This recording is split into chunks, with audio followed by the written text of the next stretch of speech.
Nyunyuy nagbabalik, QQ9 attachment. So dito mga nyunyuy merong nagbaba ng mini RC. So dito gamitan ng shockwave talsik, kaya ayun niya, banatan na ya, GG's ya, thank you. So dito kunwari dadaan sabay shockwave, sinockwave din tayo, siyempre palag tayo kasi nakaras tayo ya, eliminated. So dito kunwari na naman dadaan baba tapos shockwave, grabe technique ko yan, no?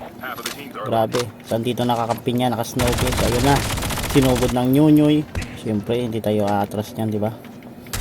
Siyempre, dahil sa QQ9 attachment natin yan, ang sakit, di ba? So dito nakapag na tayo, nakapag shockwave, talsik kaya. Grabe, sakit ng QQ9 yan, no? Sakit. So dito na kanyo kunyari dadaan lang tapos sabay baba, ginamit na shockwave talsik, GG.